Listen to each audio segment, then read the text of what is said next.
Hello po, good morning po sa ating lahat. Welcome back sa ating YouTube channel. For today's video, isa naman pong tanong po natin pong subscriber ang ating pong sasagutin. Ito ay galing po kay Marife Sistina. Siya daw po ay nagbenta ng mga alagang fatining. Malaki naman pong tingnan, pero nang kinilo na po yung baboy ay magaan lang po.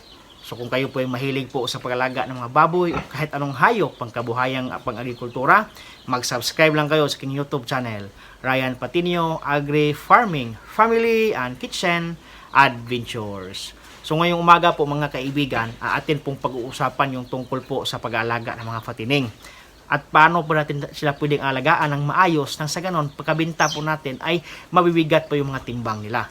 Normally po mga kaibigan, nasabi ko na po sa aking mga previous vlog na kapag tayo po nag-aalaga po ng fatining, sila po ay ating ibinta ng nasa 3 months and a half to 4 months. Yung iba kasi po, nagpapakain po sa kanilang mga fatining, pero agad-agad pag-aabot ng 90 days o 3 months lang, ibinibinta na po agad nila. Kasi nga po, sila po ay concerned po doon po sa pagkain o feeds na kailangan pong nagastos doon po sa kanilang mga alagang baboy.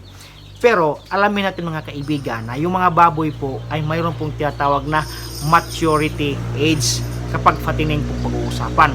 Ibig sabihin ng maturity age of fatining, yung kanila pong buto ay develop na po. Yung kanila pong mga muscle ay develop na po.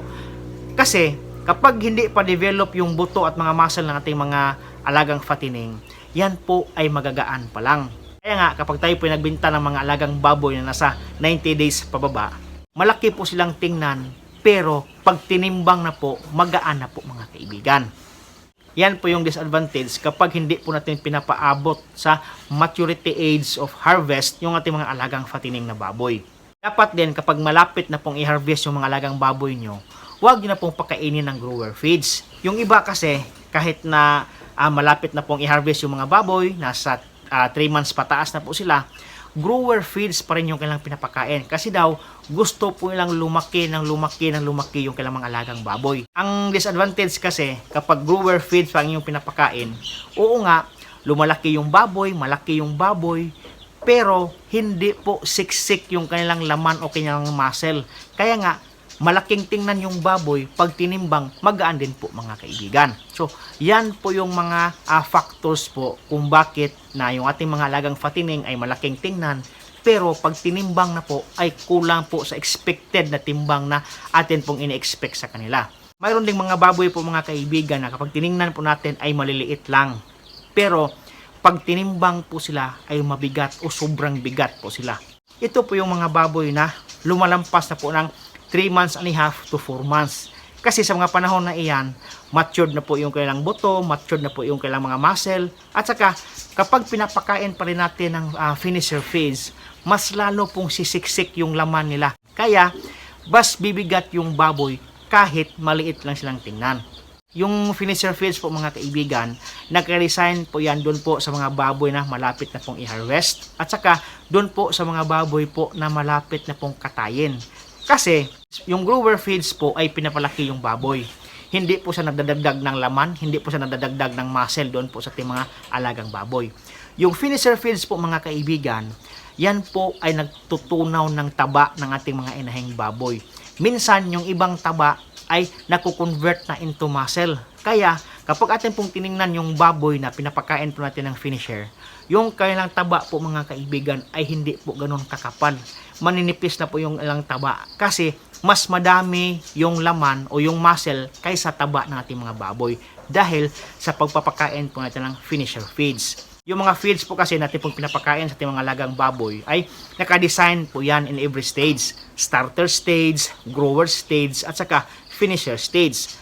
Kaya po kapag malapit na pong ibinta yung ating mga baboy, kapag nasa 90 days pataas na po mga kaibigan, ang atin pong ipapakain ay finisher feeds at saka marami pong tubig ang atin pong ipapainom sa kanya. Katulad po sa aking baboy po kaibigan, ayan. So yun po mga kaibigan, dapat mayroon po kayong auto drinker katulad po sa aking baboy na yan. Yan po ay automatic pong umiinom ng tubig na gustuhin po niya. Kasi po kapag wala po tayong auto drinker, mahihirapan po tayong magpapainom ng tubig sa ating mga alagang baboy. Kasi hindi po natin sila mapapainom kung wala po tayo dito sa ating babuyan, kung wala po tayo sa kulungan ng mga baboy. Pero kapag mayroon tayong auto drinker, anytime po makainom ng baboy ng tubig kung gustuhin po nila. Kagaya po yan mga kaibigan.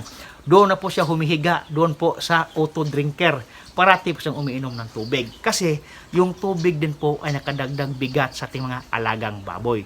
So ito po yung tandaan para mas lalong bibigat yung mga baboy nyo pagbinta ng harvest date ng fattening. Unang-una, dapat ibinta nyo po ng nasa 3 months and a half to 4 months. And then, pagkainom nyo po ng maraming finisher. And then, dapat mayroon kayong auto drinker nang sa ganon, makainom po ng maayos ng tubig nating mga alagang baboy po mga kaibigan. Kaya, kapag yan po ay bininta na po ninyo yung mga alagang fattening, mataas po yung timbang at saka malaki po yung kita po mga kaibigan. So, yan po yung ating vlog ngayon. Sana naman po ako nakapagbigay sa inyo ng kaunting kalaman po tungkol po kung paano pabigatin yung ating mga alagang fattening po mga kaibigan. Hanggang dito lang po at maraming salamat po sa inyong panonood. Happy farming po mga kaibigan. See you next time. Bye-bye.